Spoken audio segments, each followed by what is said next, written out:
se ven.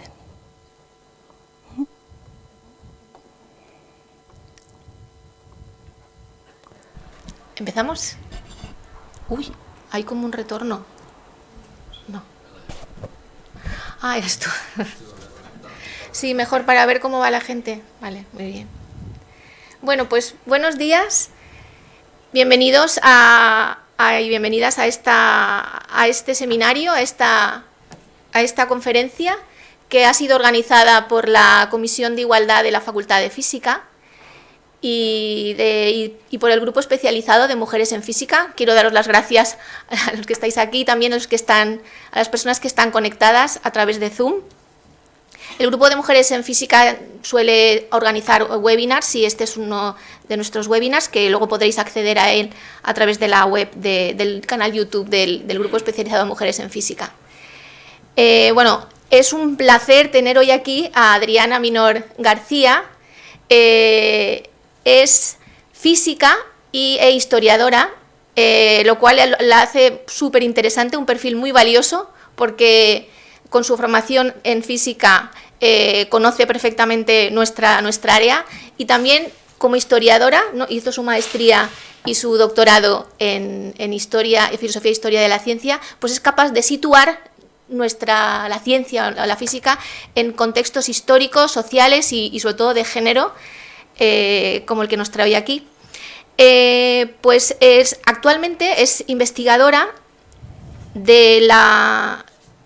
profesora investigadora del Centro de Estudios Históricos del Colegio de México. Y su trabajo también es muy interesante porque se centra en la circulación internacional de la física, que podemos pensar, ¿qué es eso de la circulación internacional? Pues es ver cómo viajan las personas, los instrumentos y las políticas científicas entre los distintos países, especialmente Estados Unidos y América Latina en el siglo XX. Y ella también se ha especializado en las trayectorias de esas científicas que quedaron fuera de lo que es el relato canónico.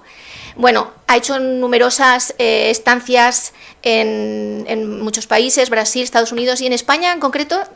Fue investigadora del Institut d'Historia de la Medicina y la Ciencia López Piñero, que tenemos aquí en Valencia. Ha escrito muchos libros, artículos, en concreto un libro que, aprovechando que este año también nos motivó, este año es el año internacional de la ciencia y tecnología cuántica, pues ella es autora de algunos artículos en este libro de Women in the History of Quantum Physics, y hoy nos va a hablar de una figura. Yo no conocía a Jane Dewey, ahora espero después de que nos cuente los entresijos, ¿no?, de esas oportunidades y dificultades de una mujer científica en una época temprana de la física cuántica. A ver, esa generación afortunada, ¿no?, de físicos y físicas salieron de Estados Unidos para formarse en Europa, y nos va a hablar eso de Jane Dewey. También quiero señalar, ¿se me oye? Ahora no. Sí. A ver. También quiero señalar que sí, no, parece que no. Que Adriana, no. Estamos ahí, y los de recursos.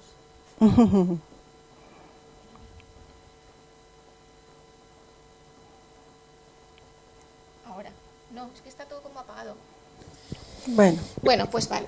Pues es vicepresidenta de la Comisión Interuniones de Historia y Filosofía de la Física de la UPAP, y tiene un libro en prensa que me acaba de decir: Objetos celestes, paisajes terrestres, una historia de la ciencia en América Latina a través del estudio de los rayos cósmicos, 1932-1957.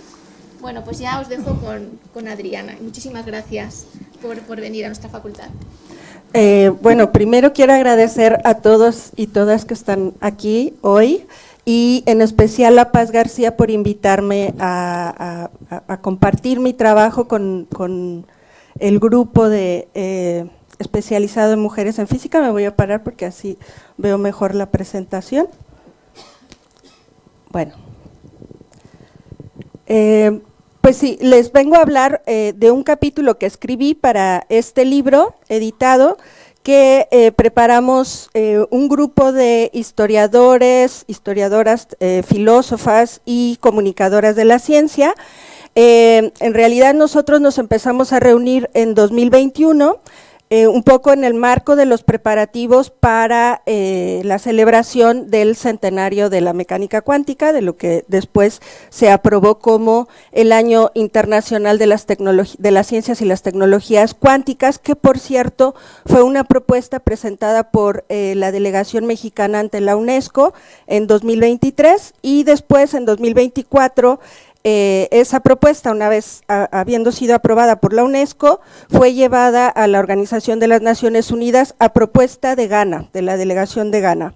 Y de ahí fue que se aprobó eso, digamos, les puede indicar un poco cómo se llevan a cabo y cómo se negocian también este tipo de actividades como son los años internacionales. Si recuerdan ustedes, en 2005 celebramos el Año Internacional de la Física, recuerdan por los artículos de Albert Einstein y esto, y más adelante en 2015 me parece celebramos el Año Internacional de la Luz, con también muchas actividades, y bueno, este año se celebra el Año Internacional de la Tecnologías y Ciencias Cuánticas. Entonces, como parte de estos preparativos nos reunimos, este grupo, que al final nos hemos llamado así, Women in the History of Quantum Physics, desde 2021, ya les decía. Y nuestro propósito fue pensar en algunos, voy a ver si funciona, ahí está, pensar en las contribuciones de las mujeres en el desarrollo de la mecánica cuántica. El grupo se planteó intentar asegurarse de que las mujeres iban a ser parte de esta historia de la física cuántica, desde el año internacional que se celebra en 2025 y más allá de esta celebración, ¿no? Intentar recuperar estas historias de mujeres que existen y que al final pues lo que logramos hacer fue reunir 16 casos de mujeres que van desde una época, desde principios del siglo XX hasta una época más reciente. Entonces abarcamos un arco temporal muy amplio, así como de diferentes procedencias, ¿no? Mujeres de diferentes procedencias y diferentes recorridos. En mi caso, yo propuse trabajar, escribir sobre Jane Dewey, que ahora les contaré un poco de dónde viene mi interés por esta física. A ver. Va lento, pero funcionará.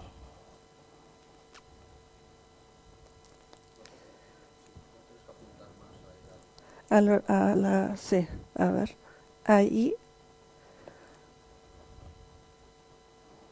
Bueno, no sé. A ver, lo arreglo ahora.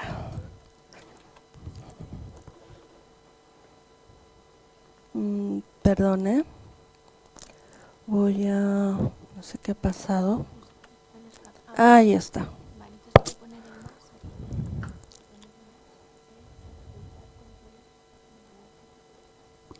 Bueno, pues a ver si… a ver, voy a ir atrás.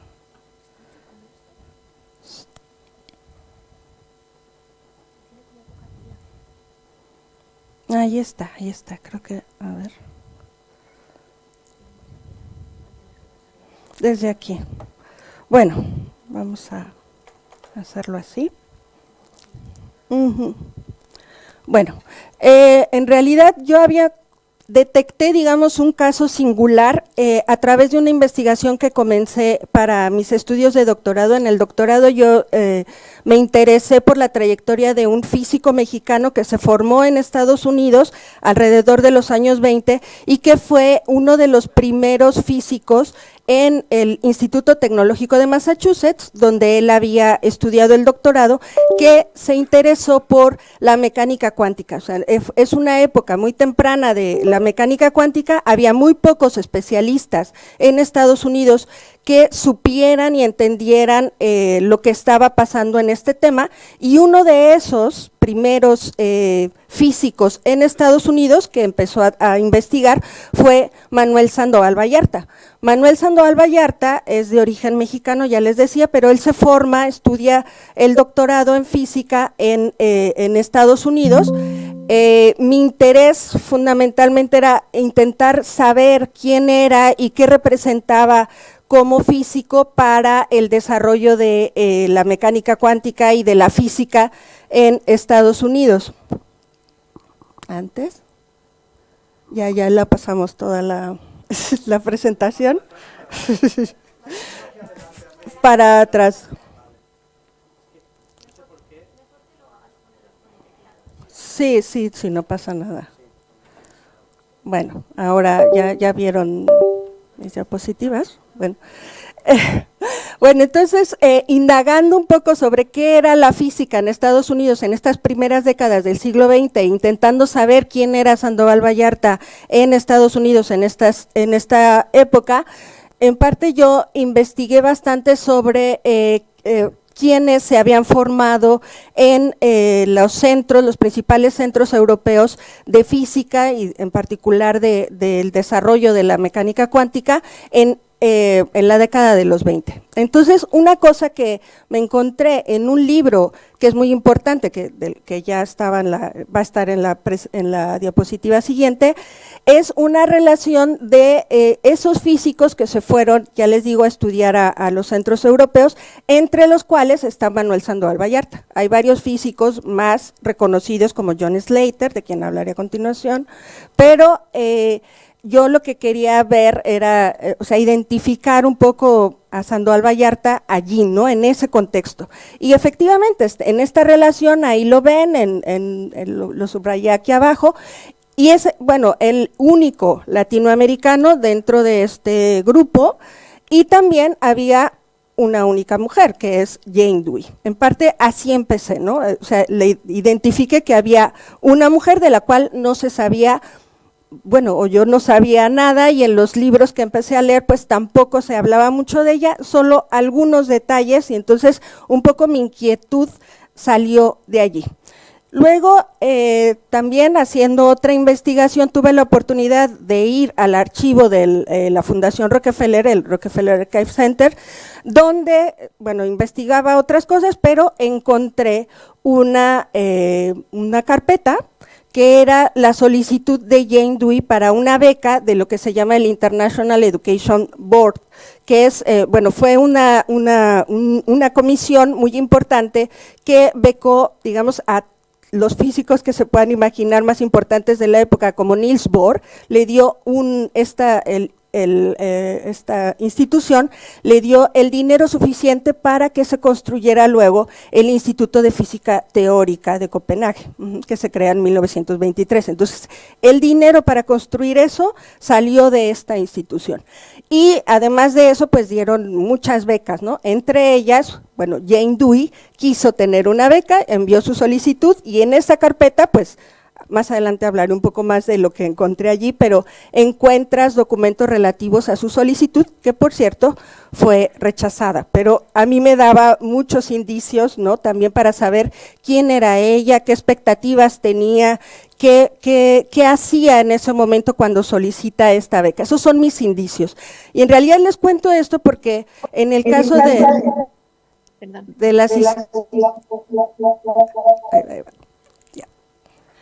las historias de las mujeres en la ciencia, pues siempre hay un problema de falta de fuentes. No hay suficientes indicios sobre ellas, en realidad los indicios que tenemos, y eso lo van a encontrar a lo largo de este libro, la mayoría de los capítulos que se escribieron para el libro, pues se escribieron con retales de diferentes lugares. Hay muy poca evidencia, en cambio, para otros nombres o científicos de la época, pues sí hay muchísima más información, ¿no? Entonces, frente a esas, digamos, desbalance respecto a las fuentes, pues también uno tiene que echar mano de la creatividad, ¿no? Para poder indagar un poco más en las historias de las mujeres, y eso siempre es un reto. En mi caso, para intentar situar a Jane Dewey, pues yo utilicé también libros que son muy importantes para la historia de la física, para la historia de la mecánica cuántica y para las historias de las mujeres en la ciencia. En el caso del libro que está hasta la izquierda, ese libro es de Margaret Rossiter, que fue una de las primeras historiadoras de la ciencia que intentaron recuperar, intentaron entender cómo había sido la formación de las mujeres científicas en Estados Unidos. Tiene una trilogía en la que habla de la formación de las mujeres científicas desde siglo XIX hasta el siglo XX. Su trabajo es pionero y es uno de los principales referentes para quienes quieren empezar a incursionar en este tema de las mujeres en la ciencia. Y luego pues me apoyé también de algunos libros como el de Catherine Sopka, que es sobre la física cuántica en Estados Unidos, alguna tesis inicial que se hizo por ahí de los años 80. Estos 3 libros de hecho son de los años 80. Y bueno, la tesis esta en la que habla sobre los físicos de Estados Unidos que se fueron a estudiar al Instituto de Física Teórica de Niels Bohr. Y bueno, otro tipo de trabajos como este de Daniel Kevles, que también es un historiador de la ciencia estadounidense, que hizo una historia de la comunidad de físicos en Estados Unidos, y algún artículo que hablaba de Sylvanus Weber, que también es un historiador de la física muy importante, en el que reflexionaba sobre cómo había antes, hasta en las primeras décadas del siglo XX en Estados Unidos, lo que predominó fue un trabajo mucho más experimental, una tradición empirista, él le llama un poco así, y cómo a lo largo de los años 20 eso empieza a cambiar, porque hay mucha inversión en realidad, muchas becas, mucho dinero para fortalecer la investigación en física teórica. Entonces, digamos, esos son mis principales indicios, además de los libros clásicos sobre historia de la mecánica cuántica, que los pongo de este lado. Bueno, esas fueron, digamos, mis… A ver, muy bien, gracias. Bueno, eso. Y con base en estos trabajos, pues una cosa que salió, digamos, de que se sabe un poco sobre esta generación de la década de los 20, es que a esta generación que se forma en esta época de cambio importante en la física, uno de esos físicos que eran parte de esta generación le llama la generación afortunada de físicos en Estados Unidos.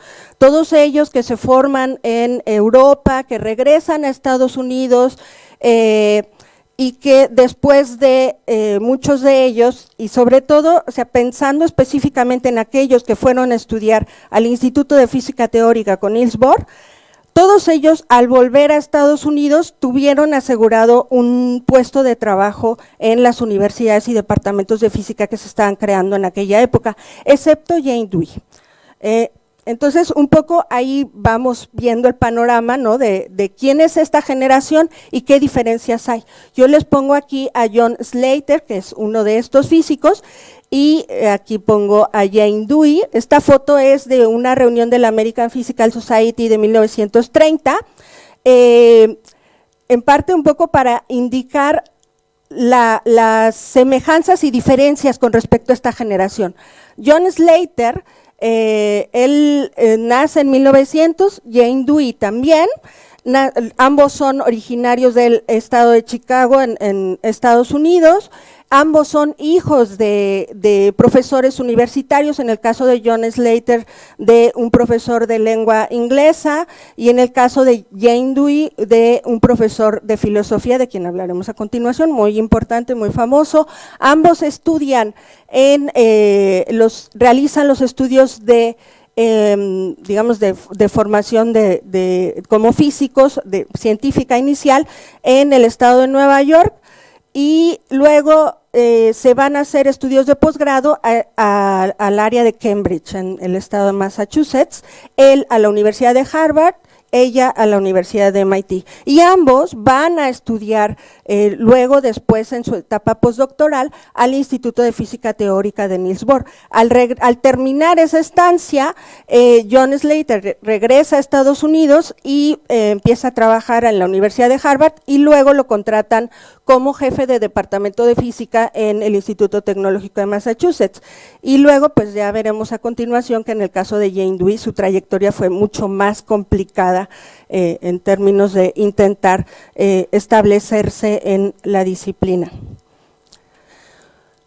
En el caso de ella, pues en su formación inicial, o sea, yo aquí quería un poco poner quiénes son quiénes inspiran y quiénes forman a esta joven, y dónde se forma y en qué contexto a Jane Dewey. Jane Dewey es hija de el filósofo pragmatista, filósofo de la educación John Dewey, muy famoso y reconocido por sus propuestas sobre una educación que tendría que ser mucho más basada en la experiencia.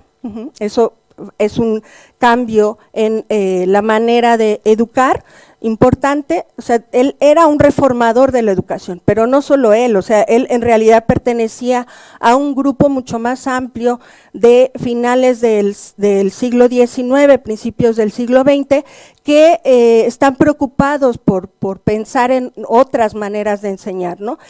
Y no solo él, sino también su esposa Alice Chapman.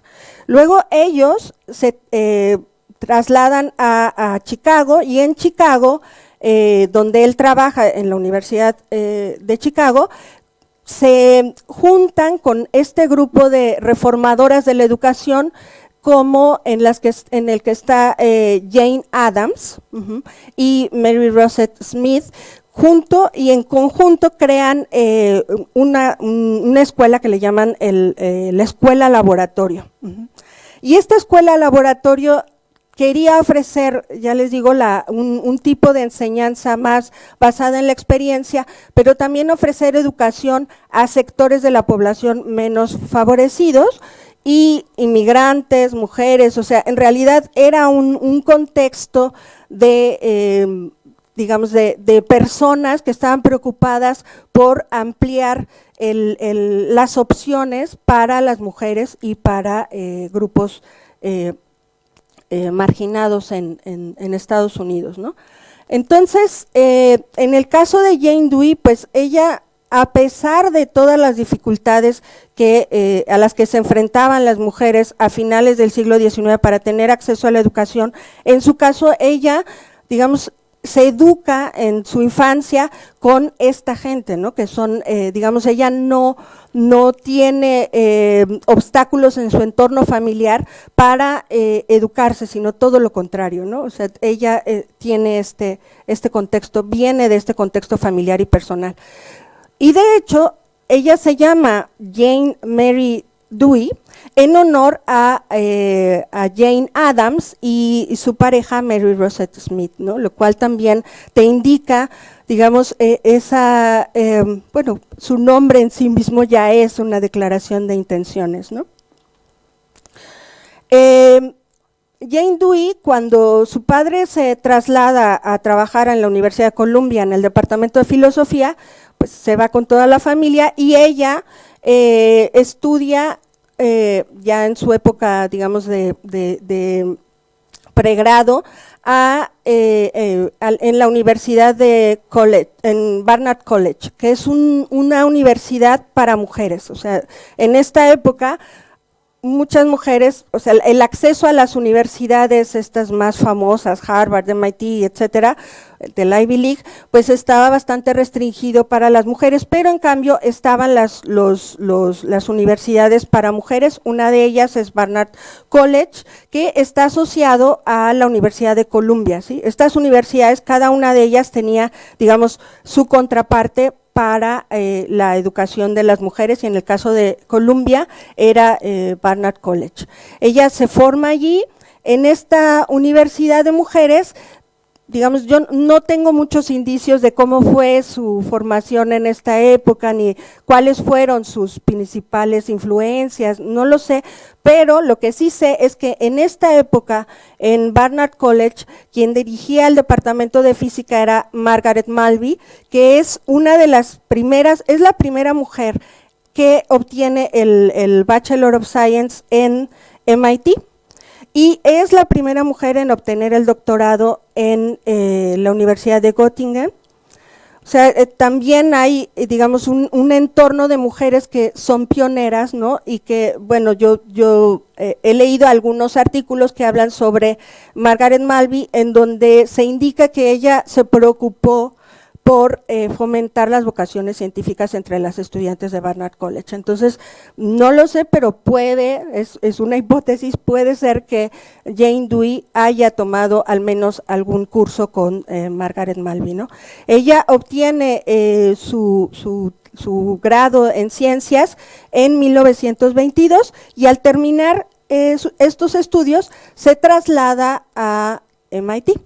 Y en MIT ella comienza el doctorado en física química en este laboratorio, que era un laboratorio de investigación, digamos que en MIT representaba un tipo de investigación más pensada para la ciencia y no tanto para la industria, porque MIT en esta época en realidad era una institución que estaba, digamos, pensada sobre todo para fortalecer el sector industrial en Estados Unidos, ¿no? Entonces, uno de los primeros espacios donde se empezaba a realizar investigación científica, digamos, con otras preocupaciones, fue este laboratorio de física química.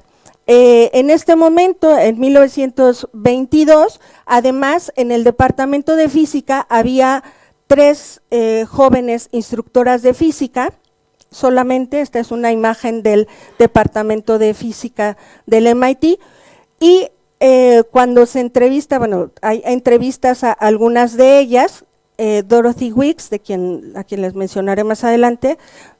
Dorothy, ella lo que cuenta es que las admitieron como profesoras en el departamento de física porque en la época, esto es una época posterior a la Primera Guerra Mundial, con motivo de la Primera Guerra Mundial, muchos de los físicos que había en MIT se tuvieron que movilizarse para la guerra, y entonces, como tenía necesidad de profesoras, las contrataron a ellas, ¿no? Entonces, son esas circunstancias excepcionales que abren posibilidades también para las mujeres en circunstancias pues que son pues más que nada una excepción, ¿no?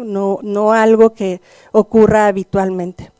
Ese es el contexto en el que Jane Dewey se forma en el doctorado, y posteriormente, bueno, ella publica algunos artículos que son resultados de su doctorado.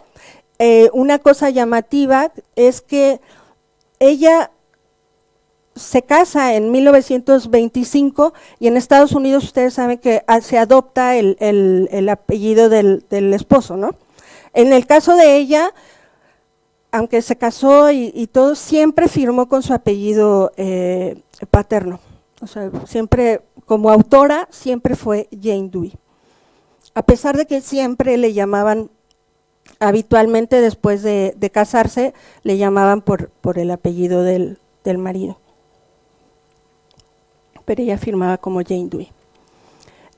Al terminar sus estudios de doctorado, ella pide una beca, en este caso de la Universidad de Barnard, que es donde había estudiado el grado en ciencias, y bueno, ella anuncia que va a Copenhague, que va a continuar sus estudios sobre la naturaleza del átomo, está muy agradecida, le interesa mucho formarse con los principales hombres de ciencia en Europa, y para eso, o sea, para digamos, ir al Instituto de Física Teórica, ella intercambia cartas con Niels Bohr, cartas que se conservan en el archivo de Niels Bohr en Copenhague, y en estas, en parte, ella lo que muestra muy al inicio es que le interesa continuar con los estudios que realizaba sobre absorción en gases, le interesa continuar esos estudios en el instituto de Niels Bohr, pero Bohr en parte le responde que no es exactamente el tipo de